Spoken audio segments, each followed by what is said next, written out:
Muy bien, muy buenos días. ¿Qué tal? ¿Cómo estás, Albert? ¿Cómo están los que estén viendo la grabación? Vamos a comenzar consultas académicas de este día martes, y vamos a desarrollar, mientras esperamos las consultas, vamos a desarrollar las preguntas, ¿no? Los ejercicios de esta semana. Ujú. Muy bien, estamos en la semana 15 y toda la semana corresponde a la poesía de César Vallejo, ¿no? Eh, Se abordan sus tres poemarios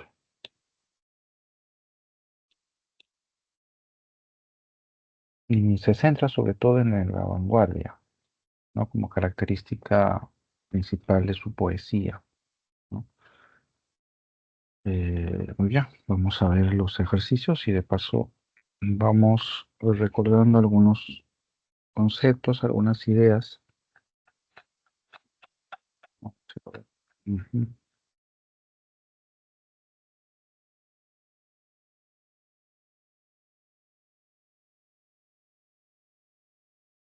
Muy bien.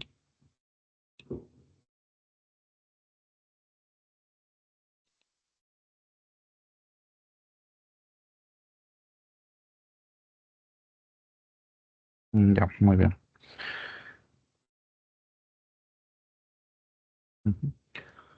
Muy bien, veamos entonces la primera pregunta. Dice, marque la alternativa que completa de manera correcta el siguiente enunciado relacionado con el vanguardismo. Eh, Dice, la propuesta vanguardista que surgió en Europa durante los primeros momentos del siglo XX se caracterizó por adoptar una postura iconoclasta, es por ello que, ya,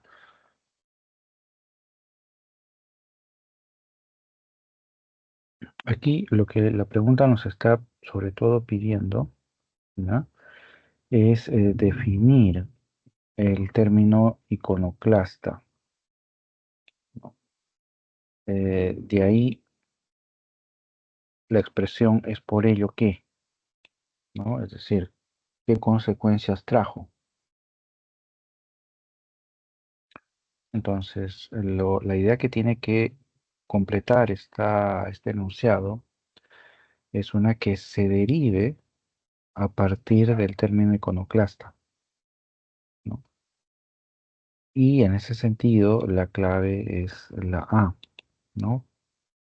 ¿Por qué? Iconoclasta es un concepto que refiere a una actitud de ruptura de los símbolos, ¿no? Alejamiento de las tradiciones, ¿no? Si vamos, por ejemplo, al diccionario, vamos a poner, ujú,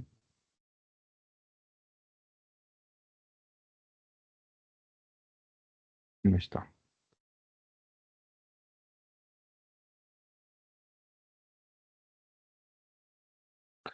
Ya, ahí dice se trata de una actitud de negación, ¿no? Al culto de las imágenes sagradas, eh, que niega y rechaza la autoridad de maestros, normas y modelos, es decir, todo lo que tenga que ver con normas, con tradiciones, ¿no? Lo iconoclasta lo rechaza y entonces, en consecuencia, ¿no? Y ese es el conector que se ha añadido aquí. En consecuencia, en la vanguardia, el sentido iconoclasta se va a observar por el rechazo, ¿no? A todo referente histórico y tradicional. Y eso es lo que va a caracterizar sobre todo la vanguardia, ¿no? Una suerte de ruptura, ¿no? Una suerte de superación a toda tradición anterior, ¿no? En ese sentido, la vanguardia expresa, ¿no? Una actitud radical, ¿no? Una actitud radical. Ujú. Eh, Correcto, muy bien. Entonces, a ver, los demás, porque no son claves las demás alternativas. Dice la B, buscó difundirse mediante diversos ismos. Claro, acá el enunciado, ¿sí? Es correcto en tanto estemos hablando de la vanguardia específicamente. ¿ya? Pero aquí, por el enunciado, ¿ya? Se está hablando de el término iconoclasta como característica de la vanguardia, ¿ya?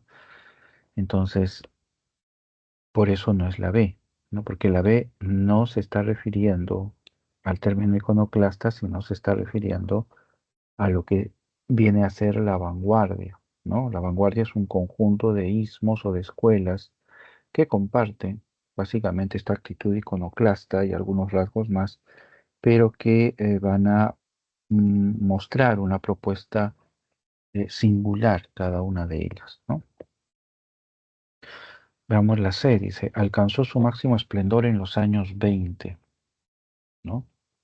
Su máximo esplendor en los años 20. Nuevamente, ¿no? Aquí el enunciado C se está refiriendo a la vanguardia, ¿no? Pero vuelvo a repetir, el enunciado no está apuntando a desarrollar la vanguardia, sino el término iconoclasta, ¿no? En ese sentido, no es la clave tampoco la C, ¿no? La E dice, consideró importante el empleo de la metáfora, ¿no? Aquí nuevamente, también, esta es una característica que se refiere a la vanguardia en general, ¿no? Y la D dice, asumió ser parte de una sociedad tecnológica, ¿no?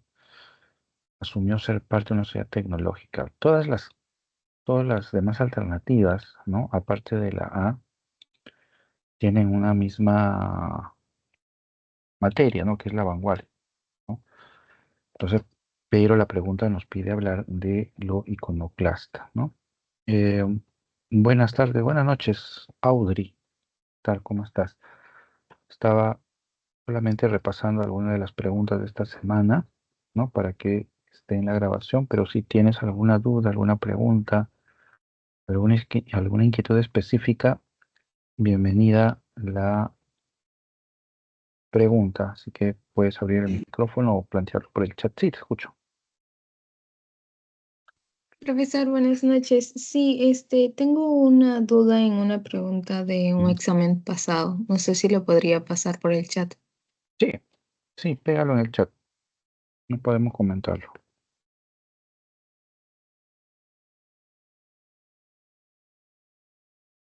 Ahí veo la pregunta. A ver, vamos a entrar. Ya es sobre González Prada. A ver. Dice, lea el siguiente fragmento perteneciente al discurso de Politeama de Manuel González Prada y determine qué alternativa contiene el enunciado correcto relacionado con el texto, ¿no? Ya es una correlación. Eh, el enunciado dice, ¿no? Necesariamente hay que leer el enunciado. A ver, dice, si del indio hicimos un siervo, ¿qué patria defenderá? Como el siervo de la Edad Media, solo combatirá por el señor feudal. Y aunque sea duro y hasta cruel repetirlo, aquí no imaginéis, señores, que el espíritu de servidumbre sea peculiar a solo el indio de la puna, ¿no? Muy bien, está hablando sobre todo en torno a esta idea del espíritu de servidumbre, ¿no? En el discurso en el Politeama, González Prada señala dos taras, digamos, de la sociedad, ¿no? La ignorancia y el espíritu de servidumbre, ¿no? Aquí ese es el tema.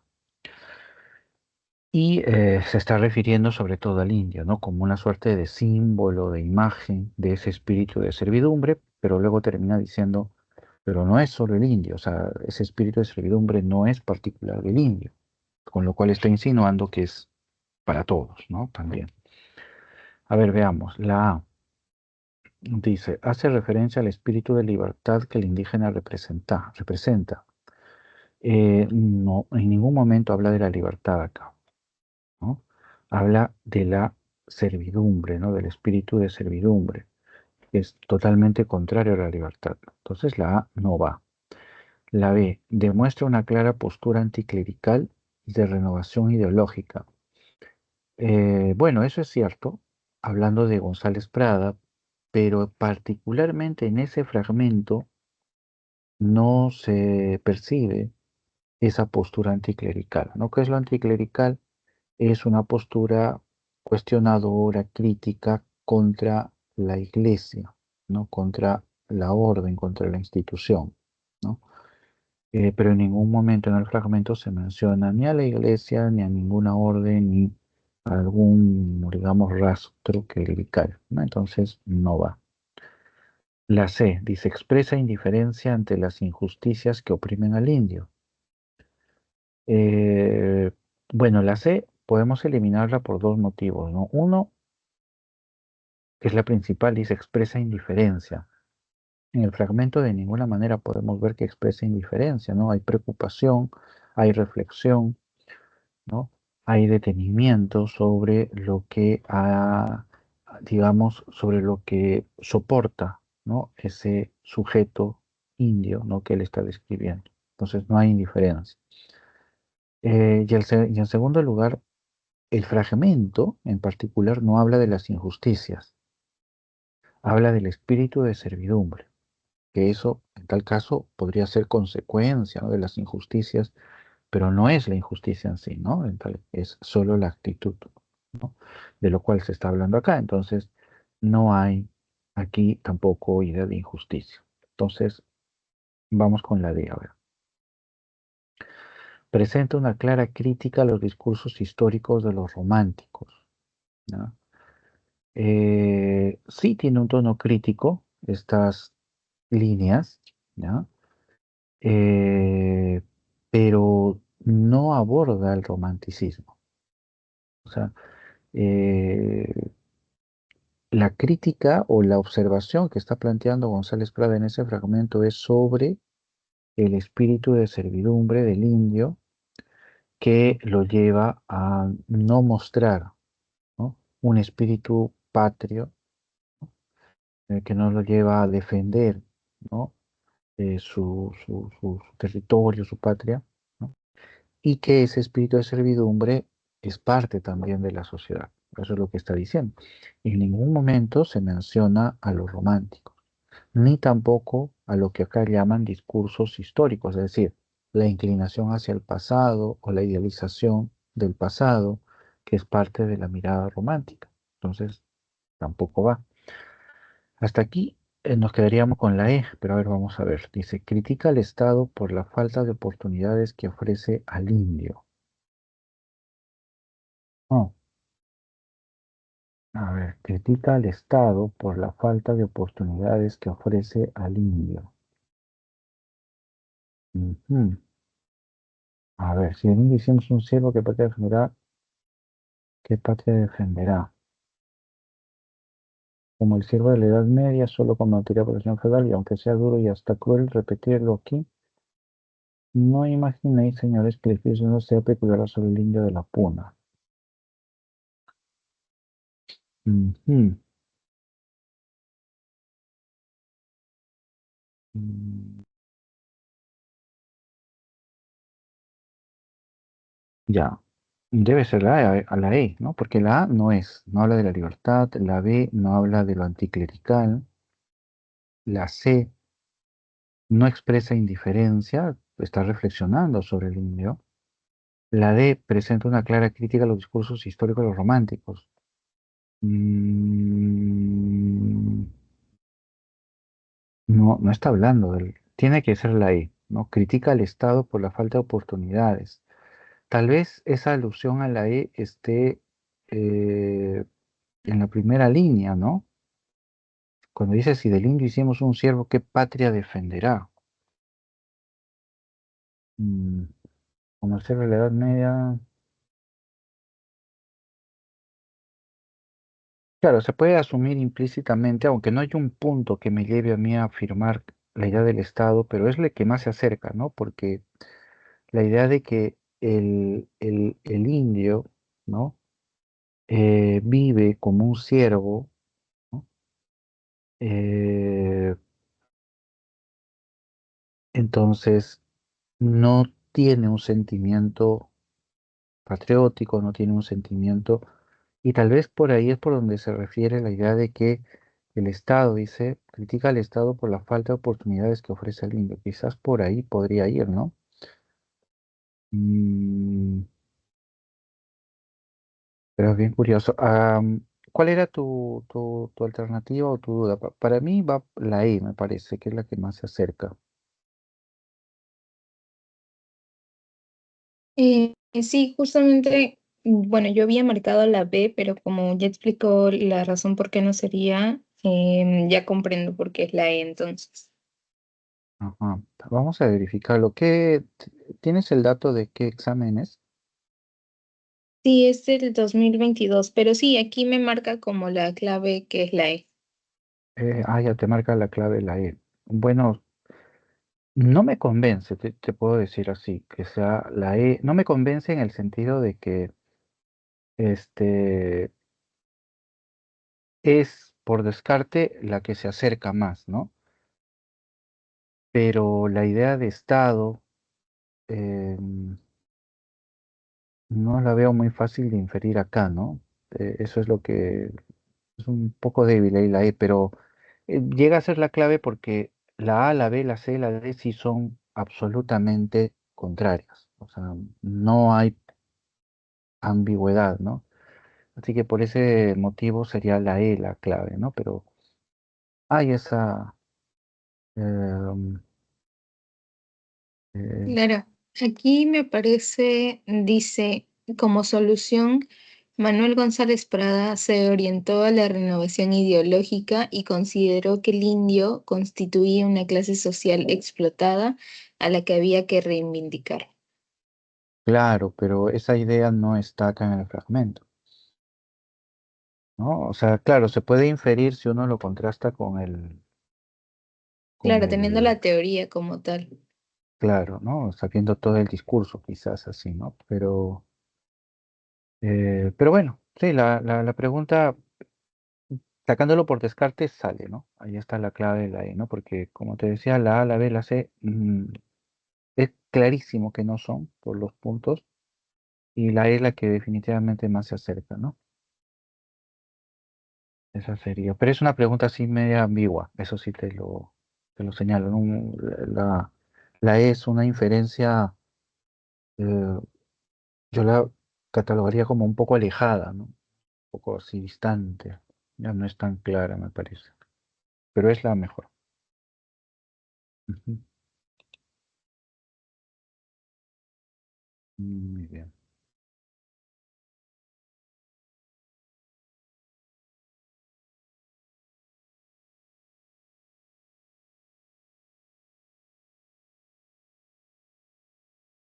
Muy Sí, bien. profesor, Sí, ¿le dime. podría enviar una más, por favor?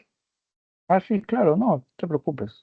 Este espacio es para absolver todas las dudas.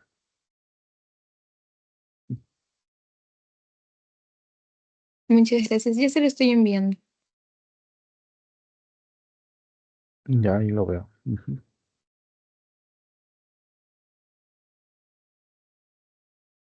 Ya.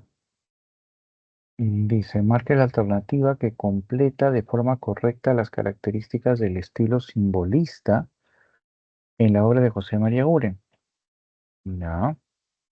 Dice, su poética simbolista da importancia a está el espacio, en el poema, y al no reflejar de manera directa la realidad externa, hay otro espacio, presentará su cosmovisión veladamente, ¿no? Mm, ya. Ujú, ya. Bueno, esto es un poquito casi casi para ir probando. A ver, probemos la primera columna, a ver, dice. Su poética simbolista da importancia a y dice en el poema y al no reflejar la manera directa ya. Da importancia a la presencia de lo infantil. Mm, no, no me parece, o sea, no. mm, y más, ¿no? Dice, según su poética simbolista, ¿no? La temática infantil no tiene que ver con el simbolismo. Tal vez por ahí se puede descartar ¿no? Claro, eso es parte del tema de la poesía de Uren, ¿no? Pero eso no le viene a él del simbolismo. El simbolismo es más un lenguaje poético que se concentra, ¿no? En la imagen, ¿no? En la armonía, en la composición, ¿no? Eh, en la interpretación, ¿no? Ahí se concentra más, ¿no? No en reflejar temas como por ejemplo lo infantil, ¿no? Entonces por ahí se puede descartar. La B dice utilización de lo lúdico. Mm, ujú. De la misma manera, no se descarta. Puede ser una característica de Buren, pero no viene a ser una característica que provenga del simbolismo, ¿no? Mm, luego dice temática provinciana. No, esto definitivamente no la sé, ¿no? Porque la poesía de Buren no se enfoca en la realidad inmediata, ¿no? Sino que recrea, ¿no? Un mundo, eh, digamos, sugerente, misterioso, ¿no? Lúdico, podríamos decir, ¿no? Como en la B, ¿no? Tal vez por eso la B podría acercarse un poquito, ¿no? Lúdico, ¿no? Pero si tomamos la B como lúdico, dice en el poema, y al no reflejar de manera directa la realidad externa, la realidad presentará su cosmovisión veladamente. Ni siquiera es coherente, ¿no? Si tomáramos la B, la primera variable, quizá, pero en la segunda la descartamos, ¿no? Porque con lo que veníamos diciendo, ¿no? Euren no refleja la realidad directamente, ¿no? No es un poeta realista, digamos, ¿no? Todo lo contrario, es un poeta que sugiere, que crea imágenes, que crea símbolos, ¿no? Y entonces, por eso la B también la descartamos. La C ya la habíamos descartado por la temática provinciana que no tiene nada que ver con la poesía de Euren. Euren no es un poeta realista, ni rural, ni, ni social, ni nada por el estilo, ¿no? Entonces lo eliminamos también. La D, orquestación musical. Esta es la que podría ser, ¿no? Porque es una característica del simbolismo, la concepción del poema como una orquestación, como un espacio de expresión armónica, musical. Para los simbolistas, un poema era una suerte de síntesis, ¿ya? Del universo, ¿no? Es como si todo el universo, en cuanto sus formas y armonías, ¿no? Se representaran sustancialmente en un poema, ¿no? Y en ese sentido, el poema también refleja la armonía, la musicalidad del universo, ¿no? Entonces, es esa la concepción que maneja el simbolista, donde lo musical es fundamental. Entonces, parece que es la D. Y seguimos leyendo, dice, seguimos con la D, ¿no? Entonces dice, su poética simbolista da importancia a la orquestación musical en el poema y al no reflejar de manera directa la realidad externa. La sugerencia presentará su cosmovisión veladamente, ¿no? Ahí tiene coherencia la segunda variable, ¿no? ¿Por qué? Porque sugerir es decir algo de manera implícita, es decir, de forma velada, ¿no? Es decir, encubierta, ¿no? Y lo que presenta, lo que dice Eguren, o lo que nos presenta, mejor dicho, es esa cosmovisión, ¿no? Que él va creando, ese universo que él va creando a través de sus imágenes, ¿no? Que van sugiriendo esa realidad fantástica, ¿no? Mágica, maravillosa, ¿no? Entonces, sí, ¿no? Acá la clave es la D, ¿no? Porque aquí encontramos, por ejemplo, dos elementos claves de la estética simbolista. La concepción de la música como sustancia del poema, de la poesía, y la idea de la sugerencia como, eh, digamos, componente o estrategia estética, ¿no? En el poema, ¿no? La poesía de Uren no es explícita, sino nos brinda solo pistas, podríamos decir, o elementos básicos con los cuales el lector va recreando en su imaginación mundos posibles, ¿no? Ese es el recurso lúdico, ¿no? Que emplea el simbolismo, ¿no? Entonces, ahí también creo que la palabra lúdico también ingresaría dentro de la estética simbolista, ¿no? Pero acá en esta pregunta nos quedamos con la D, ¿no? Y ahí podemos recordar esos dos rasgos, ¿no? Orquestación musical y sugerencia. Y en el caso de la E, ¿no? Ya la descartamos. La E dice visión cosmopolita. Em, claro, quizás se podría decir visión cosmopolita, pero a inicio del siglo XX, el cosmopolitismo está más referido, digamos, a los ambientes europeos, ¿no? Eh, en ese sentido, sí, pues, ¿no? Quizás podríamos hablar de un tono cosmopolita, de una temática cosmopolita en Eguren, pero esa no es una característica simbolista, ¿no? Entonces por ahí podemos descartarlo. Y además, la E presenta una segunda variable que habla de la surrealidad, lo cual nos lleva al surrealismo. Y ya ahí estamos en otra dimensión, que es el mundo onírico, el mundo del inconsciente, que no es de ninguna manera la temática que desarrolla Eguren en su poesía, ¿no? Entonces, aquí la clave sería la D, entonces, ¿no? Con esas dos características del simbolismo. Ujú, ¿sí? ¿Me quedó claro? No sé si hay alguna pregunta. Sí, profesor, todo claro, muchas gracias. Ujú, muy bien. Vamos a segundo.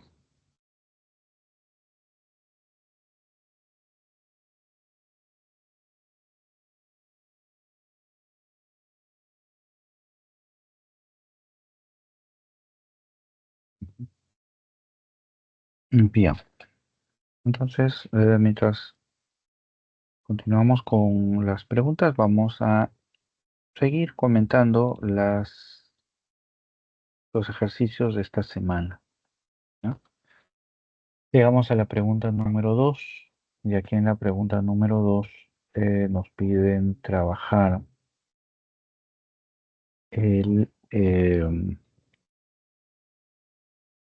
a ver, cada característica, ¿no? Nos piden trabajar las características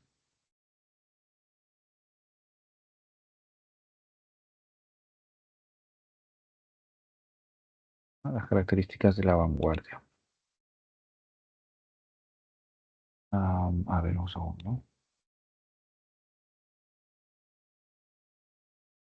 Mm,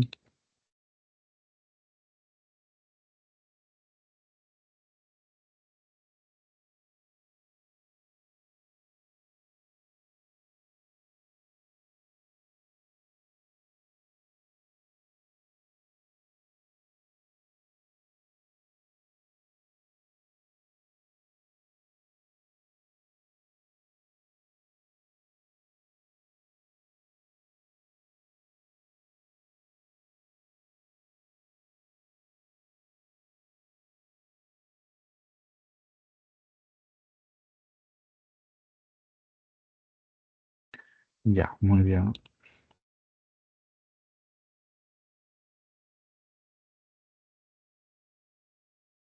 Muy bien, aquí la clave es la B. Vamos a ir resolviendo. Dice, luego de leer los versos citados pertenecientes al poema Ellas solas comprenden, de Alberto Hidalgo, marque la alternativa que contiene la secuencia correcta de verdad o falsedad de los siguientes enunciados relacionados con las características del vanguardismo, ¿no? Entonces aquí el tema base es las características del vanguardismo. Eso es sobre lo cual se está preguntando. Muy bien, a ver, veamos el poema. Dice, una palabra es almoperitud y otra sobre telena, ambas en este único momento sorprendidas. ¿Quién no las reconoce bellas y significativas? ¿Cómo negar que expresan claramente algo que no se entiende? Jesús, de un orbe al fin inaugurado, digo, dejad las palabras que vengan a mí. Ajá, muy bien. A ver, uno dice, hay búsqueda de nuevas formas expresivas, ¿no? Acá, repito, la clave era la B, ¿no?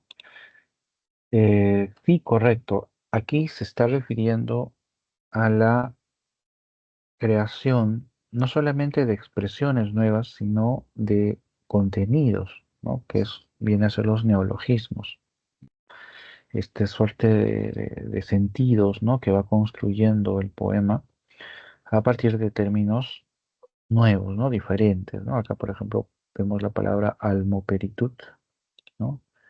Y luego sobre telena, ¿no? No creo que sean términos existentes, ¿no? Ujú. Ajá, muy bien. Luego dice, se incluyen imágenes del inconsciente. Eh, claro, acá hablamos del inconsciente cuando hablamos de imágenes asociativas, de imágenes muy simbólicas, digamos, ¿no? Referenciales, ¿no? Pero acá no lo identificamos, ¿no? Entonces, por eso acá vamos a marcar la clave y esta no es, ¿no? Porque no está refiriendo a elementos del inconsciente. Luego dice, hay un manejo del nivel espacial del poema, ¿no? Aquí lo que se nos viene a la mente es el tema del caligrama, pero no podemos observar acá, ¿no? Ninguna eh, intención, ¿no? De plantear una imagen, ¿no? A partir de los versos citados, ¿no? Entonces no hablamos acá de un caligrama, ¿no? Ajá. Luego dice, el lenguaje de la poesía se moderniza, ¿no? El lenguaje de la poesía se moderniza. Bueno, eso tiene que ver específicamente con los términos que estábamos viendo acá, ¿no? Es muy cercana, ¿no? El enunciado uno y el enunciado 4, ¿no? Pero sí hablan sobre la originalidad, la creación, ¿no? De términos y de expresiones nuevas, ¿no? Ujú, correcto. Muy bien. Vamos a la pregunta 3, entonces. ¿Mm? Vamos a la pregunta 3.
Bien, seguimos entonces con la pregunta número 3. A ver, dice, marque la alternativa que completa de manera correcta el siguiente enunciado relacionado con la poesía vallejiana, ¿no? Parece ser una pregunta sobre contexto o idea general.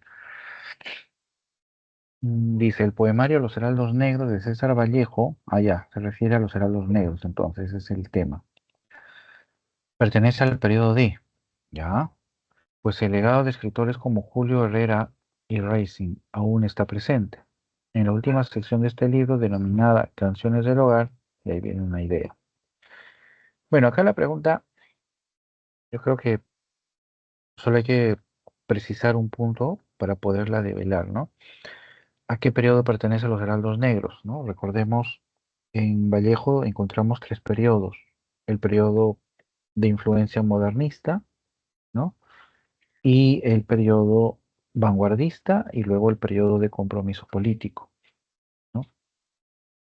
En esos tres momentos, digamos, predomina sobre todo, ¿no?, el vanguardismo, ¿no? Y los heraldos negros pertenecen a esta primera etapa, que es la de influencia modernista, ¿no? Por eso la clave es la A. Vemos en los heraldos negros rasgos de tendencia modernista, ¿no? Como por ejemplo las referencias a este mundo o a esta visión decadentista, exotismo, vemos una suerte de esteticismo, vemos también una visión, eh, ¿cómo calificarla? Eh, um, um, Se me fue la palabra. Bueno, que es contraria a lo sagrado, ¿no? Que desvirtúa lo sagrado, por ejemplo, que también es parte de una tendencia del modernismo, ¿no? Entonces está muy presente esta característica de la poesía de César Vallejo en su primera etapa.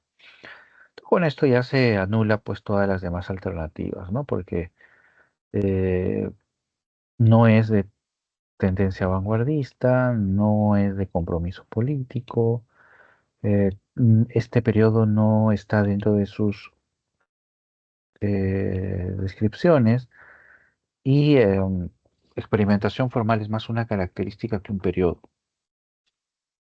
Entonces, no va por ahí.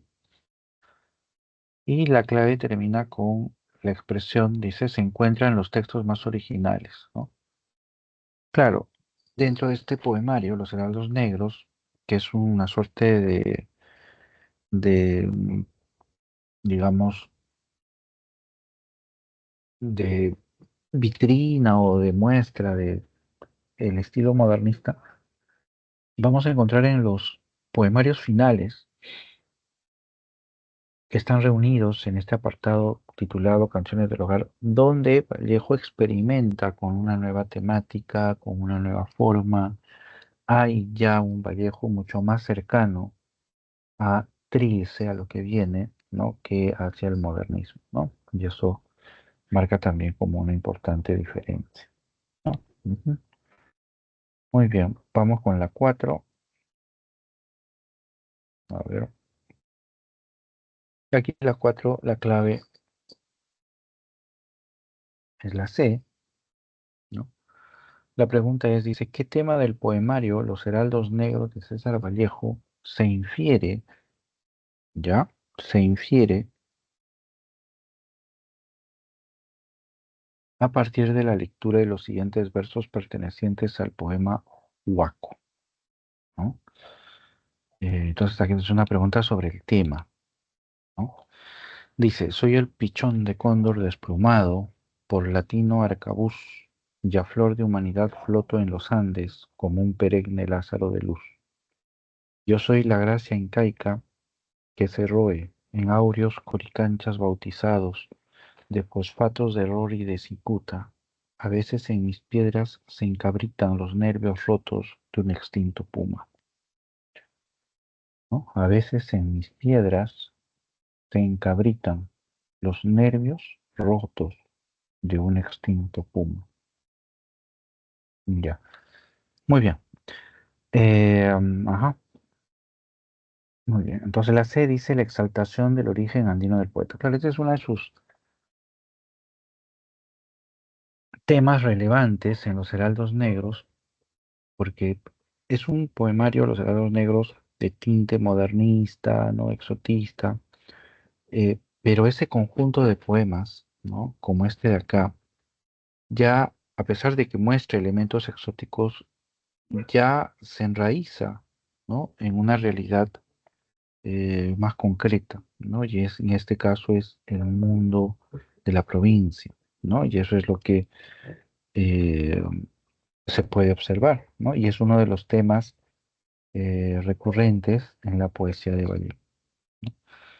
Muy bien. La A, ¿por qué no? El mestizaje de carácter cultural y racial. Bueno, el término mestizaje que habla de síntesis no se ve, no se observa en en este poema, ¿no? No hay ningún verso donde hable de cruce de culturas o la unión, ¿no? De dos eh, dientes, ¿no? Por decirlo de alguna manera, ¿no? Entonces, no va, ¿no? La A no va. La B dice la actitud animista del poblador del Ande, ¿no? La actitud animista. Bueno, eh, sí, acá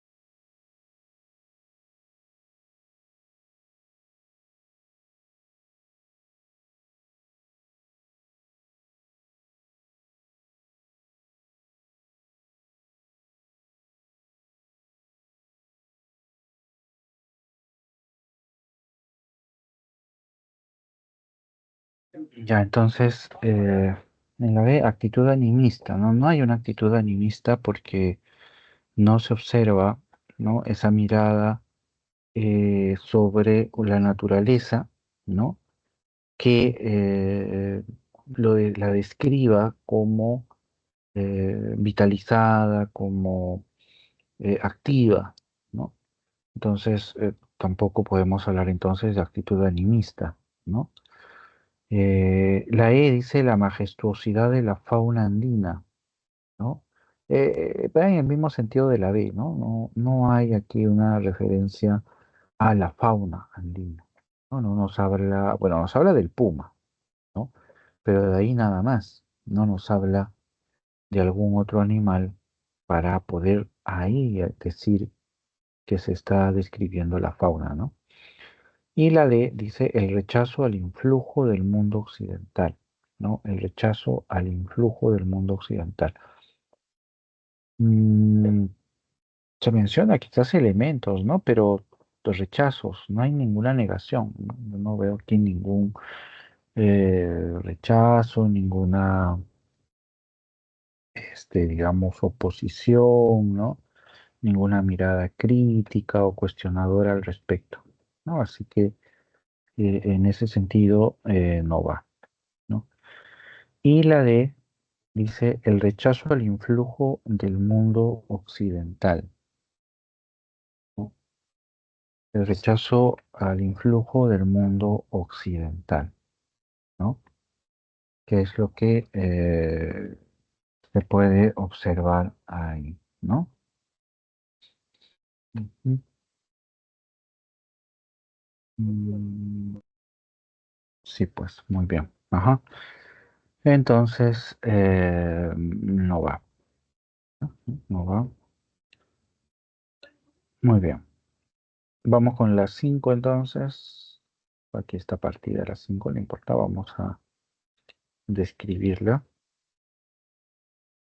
A ver, dice, después de leer los versos citados pertenecientes al poema 55, incluido en el libro Tríguese de César Vallejo, se puede afirmar que el autor en el poemario, se puede afirmar que el autor en el poemario, acá hace falta el verbo, ¿no? ¿Qué cosa? ¿Qué hace el autor? A ver, veamos acá en los versos.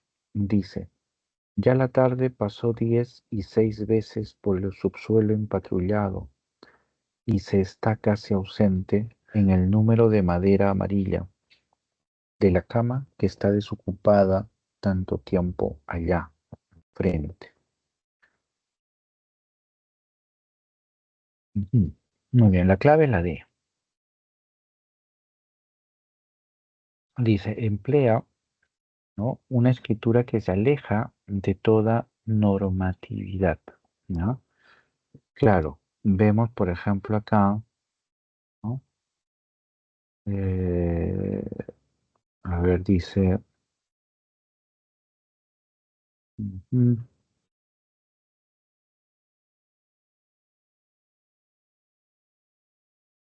A ver, ya acá repasó 16 veces. A ver, acá hay un pequeño detalle.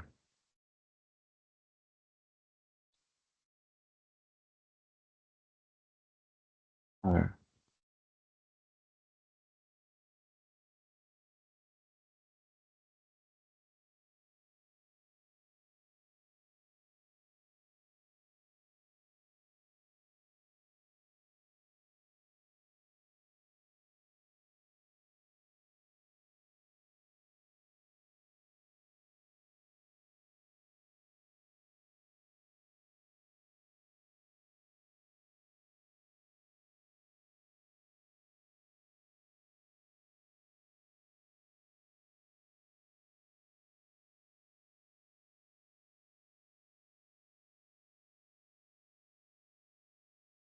Ujú.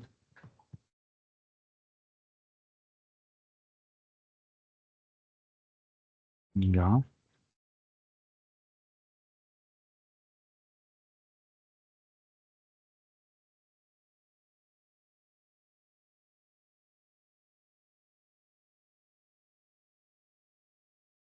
Ujú. Ya, bueno, acá tal vez lo que podríamos señalar con respecto al empleo de una escritura, digamos, fuera de la normatividad, es el uso de los puntos suspensivos, ¿no? Em,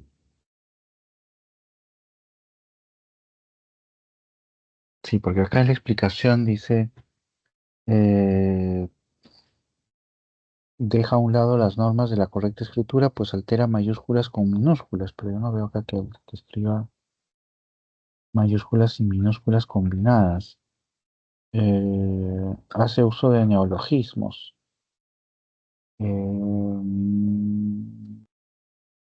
Bueno, no veo cuál es el neologismo acá.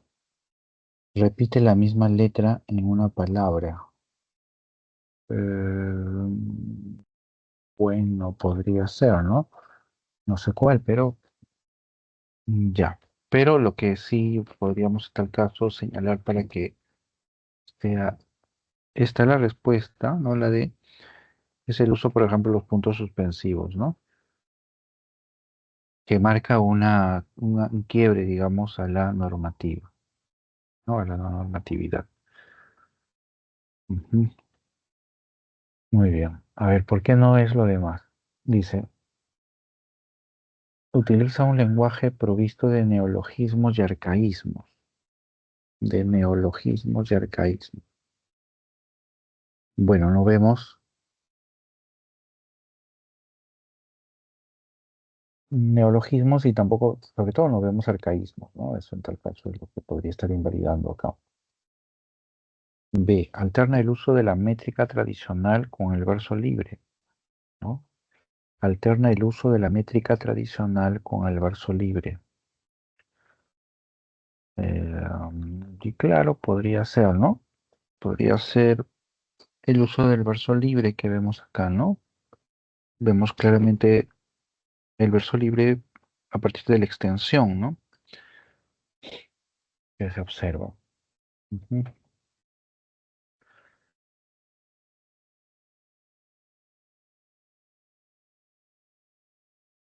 Pero no podemos señalar acá la presencia de la métrica tradicional. Eso es lo que la invalida, ¿no? Como clave la B.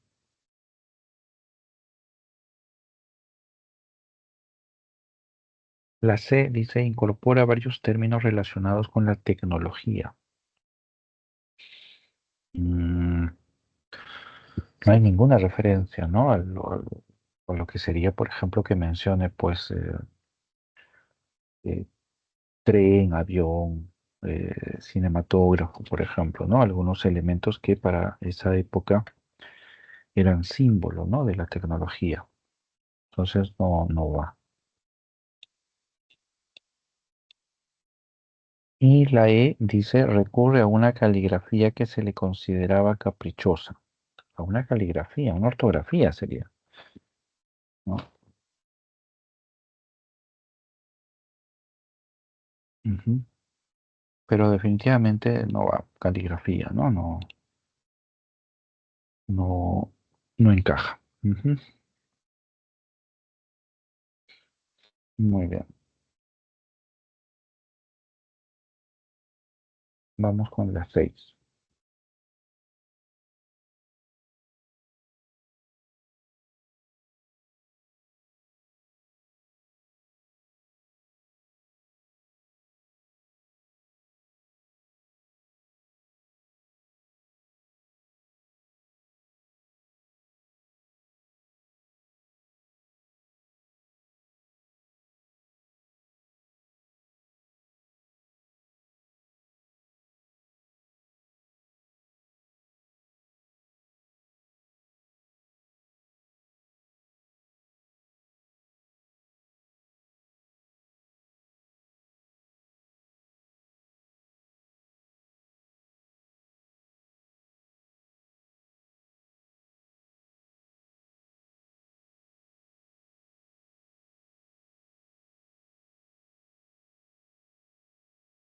Muy bien, vamos con la pregunta 6.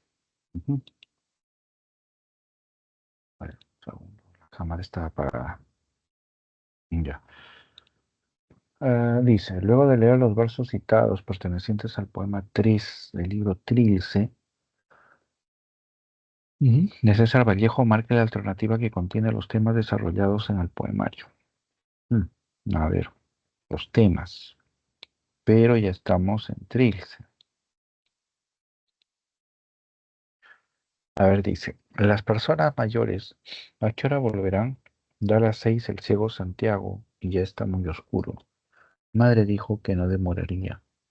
Mejor estemos aquí nomás. Madre dijo que no demoraría. Abuelita, nativa Miguel, llamo, busco al tanteo en la oscuridad. No me vayan a haber dejado solo y el único recluso sea yo. A ver, aquí la clave es la E. La 1 es verdadera, dice. A ver, la vida del ser humano en prisión. Bueno, habla del recluso, ¿no? ¿No? El único recluso sea yo. Entonces, por ahí se infiere, ¿no? La alusión a la prisión, ¿no? Entonces, ujú. El dolor por la muerte de la madre. Acá menciona a la madre, pero más que describirla, nos refiere su ausencia, ¿no? Él habla de que está esperando, ¿no? De que su madre regrese, le dijo que no iba a demorar, entonces está en esa expectativa, ¿no? Pero no hay eh, alusión a la muerte de la madre, ¿no? Que provoque la angustia, ¿no? Entonces no va. La 3 dice el sentimiento de extrema soledad, extrema, ¿no? Eh, Aquí sobre todo, ¿no? En los últimos versos es donde se puede apreciar esa idea, ¿no? De la extrema soledad, ¿no? Porque él se ha quedado solo, dice, y está como prisionero, ¿no? Eso es lo que podría estar representando la idea de la soledad, ¿no? Entonces queda ahí. Y luego dice la pobreza que agobia al desvalido, ¿no? Es una temática de Vallejo, pero acá en estos versos no menciona en ningún momento el tema de la pobreza, ¿no? Entonces podemos ahí descartar la 4, ¿no? Entonces nos quedamos con la 1 y la 3, ahí la clave la B. ¿Mm? Muy bien.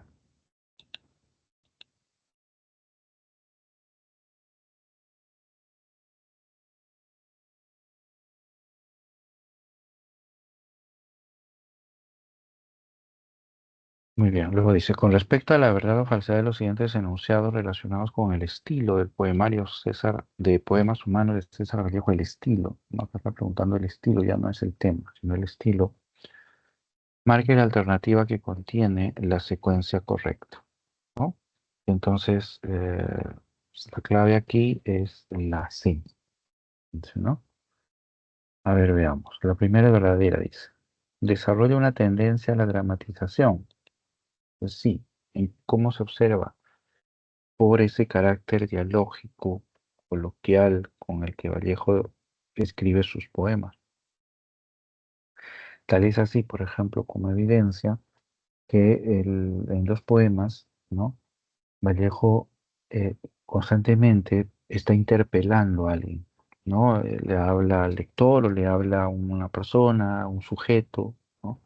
Entonces tiene esta suerte de diálogo, ¿no? Que va a marcar el estilo de su poesía, ¿no? A eso nos referimos con la dramatización, ¿no? Muy bien. Luego la 2 dice, manifiesta su solidaridad con los desposeídos, ¿no?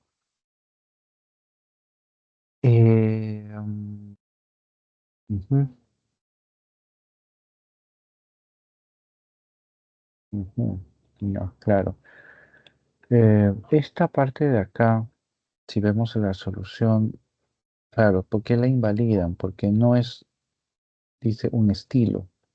O sea, sí se da en la poesía de Vallejo, en poemas humanos, pero se da como tema, ¿ya? No como una forma, ¿ya? Parte del estilo, ¿no? Es una temática que desarrolla Vallejo. Entonces son dos dimensiones diferentes del texto, ¿no? Entre la temática y los rasgos formales como el estilo, por ejemplo, ¿no? Muy bien, 3 dice, emplea el lenguaje coloquial o conversacional, que es lo que estábamos mencionando hace un momento, ¿no?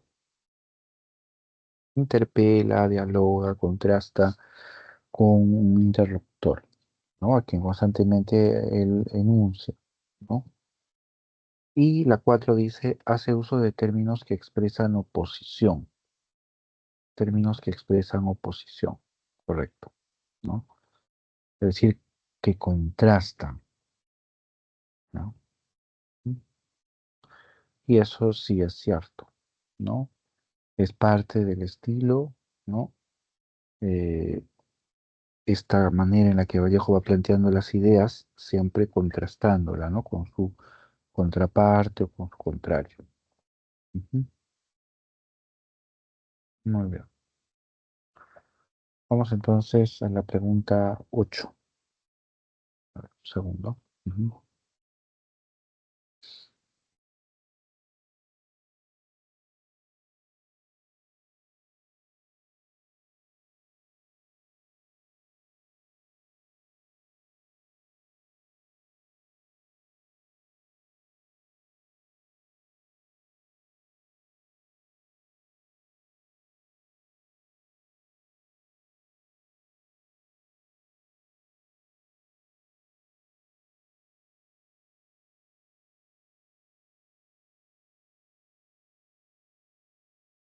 Muy bien, vamos con la pregunta 8. Dice, marque la alternativa que completa de manera correcta el siguiente enunciado relacionado con el libro Poemas Humanos, ¿no? De César Vallejo. Dice, en este poemario póstumo se aprecia la acumulación de numerosas imágenes corporales, como tobillos, cráneos, porque se deduce que el cuerpo del pobre, ya que hay que empatar con el enunciado más claro, ¿no? La clave, la A, dice, es el que experimenta numerosos padecimientos, ¿no? Vallejo lo describe de esa manera, ¿no? Como un ser sufriente, ¿no? ¿Por qué no la B? Dice, adquiere importancia para el desarrollo del hombre. Bueno, no es un planteamiento que veamos nosotros en la poesía de Vallejo, ¿no? Ujú. Vamos a ponerlo.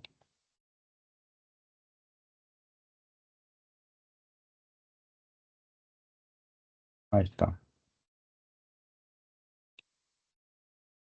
Eh, Luego dice, busca alcanzar un futuro lleno de dicha colectiva, ¿no?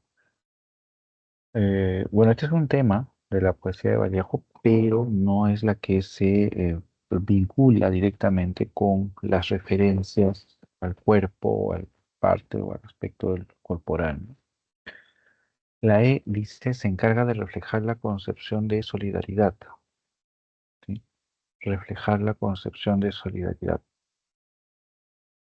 Y ese es un tema que está en el poemario, pero no se vincula con el aspecto de las imágenes corporales, ¿no? La alusión constante del cuerpo. Entonces tampoco va por acá. Y luego dice, es el responsable de afianzar un compromiso político, no el cuerpo. El cuerpo simplemente en Vallejo es un espacio de dolor, es un espacio a través del cual el poeta expresa, ¿no? Los sentimientos, las emociones, ¿no? Eso por principio. Entonces no hay en las alusiones al cuerpo en este poemario, ¿no?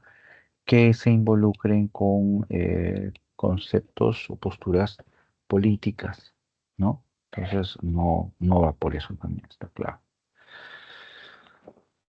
Muy bien. Y aquí está la semblanza, ¿no? De Jorge Eduardo Egilson, ¿no? Uno de los poetas peruanos representativos de la poesía del 50, ¿no? O sea, como se le conoce. Ujú. Muy bien, con esto creo que no hay más. Correcto, con eso terminamos esta parte. Que vamos a esperar entonces que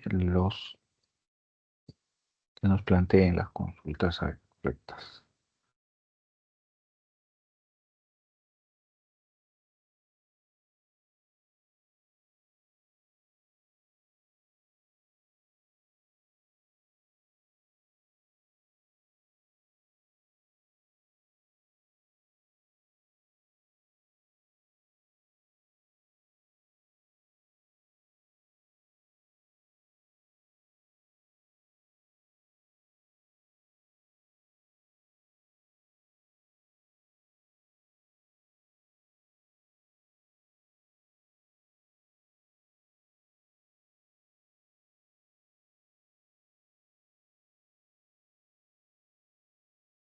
Buenas noches, Audrey.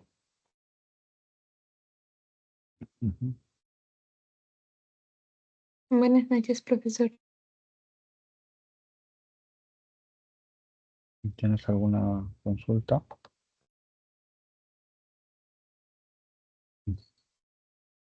Sí, me quedaron dudas con algunas preguntas. Si le puedo mandar al chat, por favor. Claro.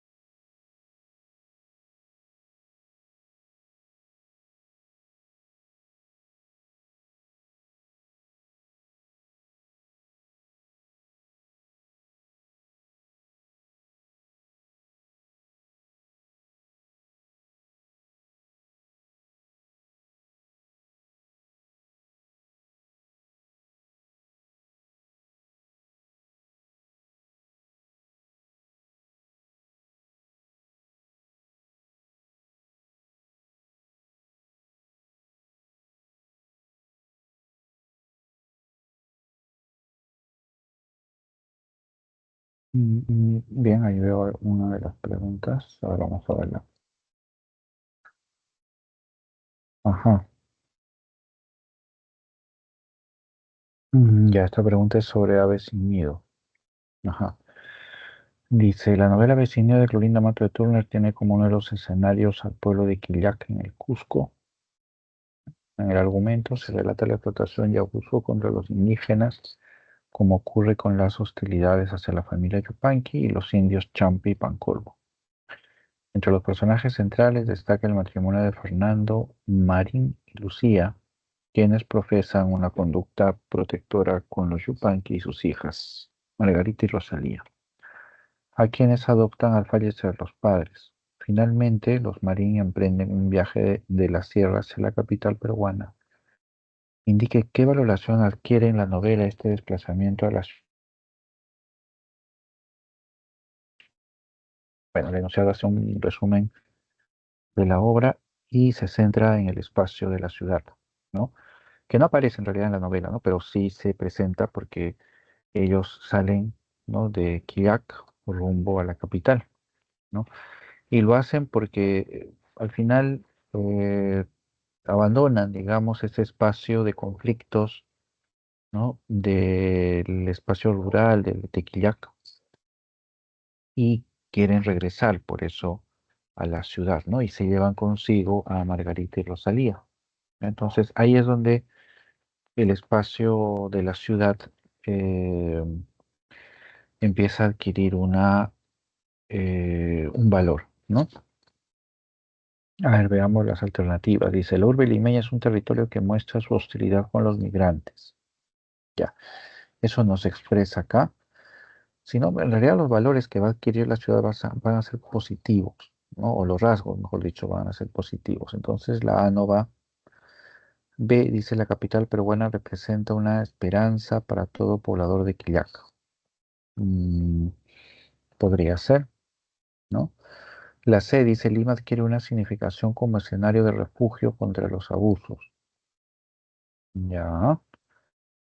Ujú. Ya, la D dice, la ciudad de Lima termina por desplazar en protagonismo al pueblo de Quillac. No, porque no se habla de Lima en realidad. Es decir, Lima no se describe, no es un espacio donde se desarrolla la novela. Y la E dice, Lima es retratada como el espacio idílico para el romance de Fernando y Lucía. Ya, entonces la A, la D y la E no son clave porque Lima no es el protagonista. Lima no es parte de el relato. Entonces no se desarrolla más que solo mencionada como destino, ¿no? Del viaje. Ujú. Ya, acá la clave viene a ser la C. ¿Por qué no la B? Porque dice, la capital peruana representa una esperanza para todo poblador de Quillá. Cuando dice todo poblador se está refiriendo inclusive a los indígenas, pero los indígenas no conocen Lima, entonces no puede tener esa connotación para ellos. Entonces la única respuesta es la C. ¿No? Lima adquiere un significado como escenario de refugio contra los abusos porque, claro, los marín ven todos los abusos que suceden, no solamente contra los indios, sino inclusive contra ellos,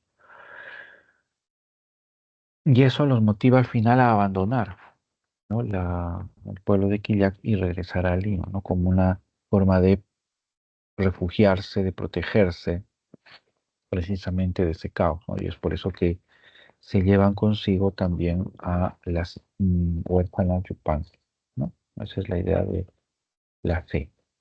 ¿Sí? Ujú.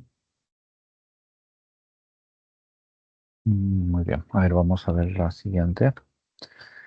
Aquí, con respecto a los Reyes Rojos, dice, bueno, está el poema Los Reyes Rojos, y dice, respecto del poema Los Reyes Rojos de José María Gulen, indique qué aspecto simbolista se muestra. La A dice, estos reyes son figuras propias de la estética modernista de culturas exóticas. Ya.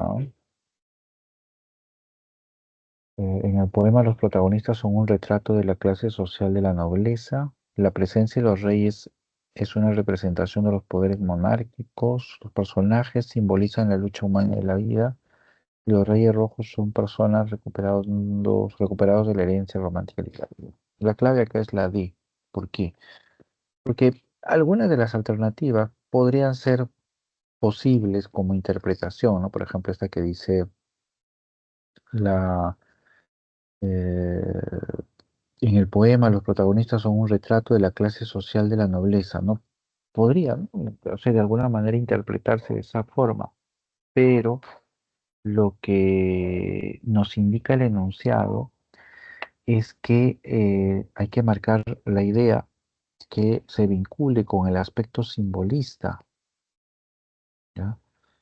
Y ninguna de las alternativas se asocia, ¿no? Al simbolismo como característica, excepto la D, ¿no? Porque en la D dice que los personajes simbolizan, representan la lucha humana. Y esa es la base del lenguaje simbolista, precisamente, ¿no? Trabajar con la imagen como expresión de un concepto trascendental, ¿no? y Claro, eso es lo que profesor, plantea. Ujú, dime. disculpe. Lo que pasa es de que yo también había considerado la clave D porque, pues sí, principalmente no es como que habla explícitamente de los reyes, sino que más que todo simboliza la lucha humana. Pero aquí me marca como si la clave fuera la E. La E. Los Reyes Rojos son personajes recuperados de la herencia romántica literaria. ¿Qué examen es? ¿Tienes el dato? Sí, es el 2023-2. Igual le paso aquí lo que me aparece como solución. A ver, un segundo. 20, 23, 2, ¿no? Sí, profesor. A ver, un segundo. Ujú.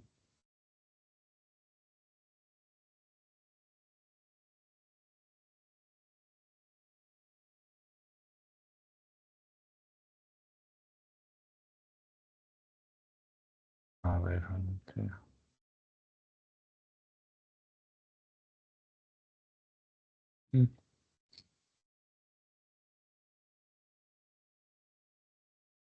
mm, acá está el 20, 23, 2. Acá estamos. A ver, no, creo que me fui a otro lado.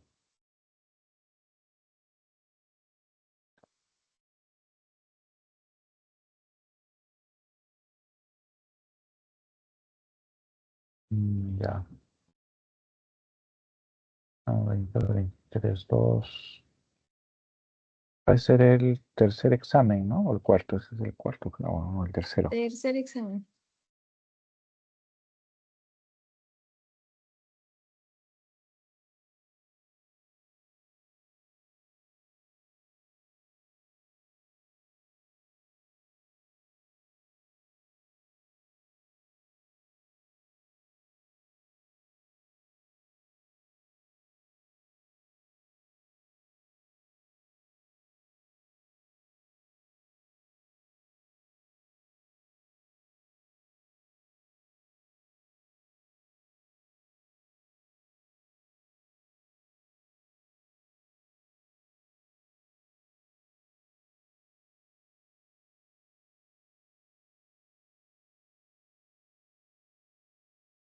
Ya. Acá tengo el solucionario del examen.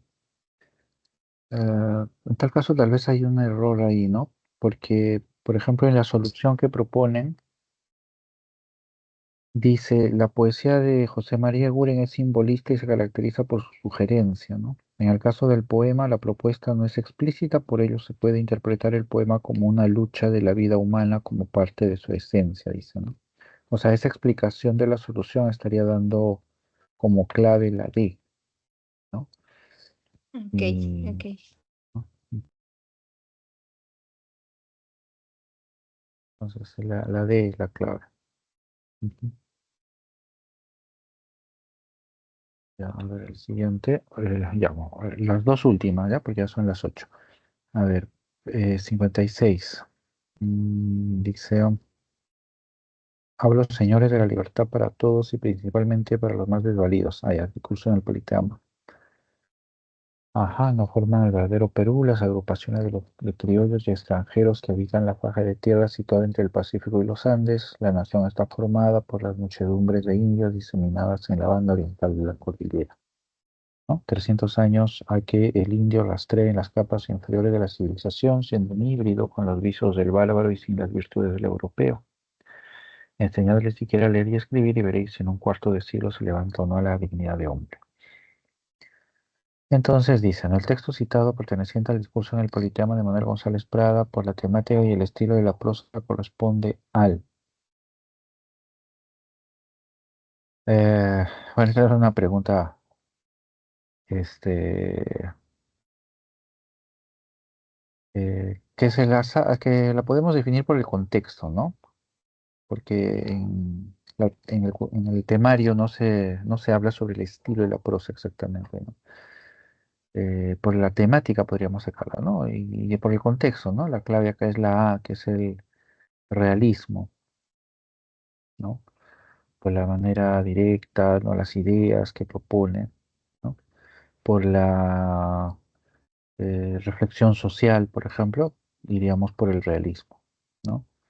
Ninguna de las otras es la clave. Costumbrismo no está describiendo ninguna costumbre. Indigenismo eh, eh, no se define como un estilo en la prosa. La vanguardia tampoco, y el romanticismo, ¿no? Al menos no hay ningún subjetivismo acá, sino trata de describir la realidad sobre todo. Entonces aquí la clave es sobre todo la A, ¿no? Ujú. Y en la siguiente, la solución, esta es la solución que me enviaste, ¿no? Claro. Sí, Ujú. Sí, muy bien, correcto. Sí, esa de González Prada es la del realismo, ¿no? Pues, la podemos sacar por el contexto. Muy bien. Muy bien, vamos a concluir entonces. Sí, muchas gracias, Audrey. Y nos estaremos viendo la siguiente semana también, ¿no? A las 6 de la tarde. ¿Sí? Hasta luego, gracias, nos vemos. está bien. Hasta luego, profesor. Hasta luego.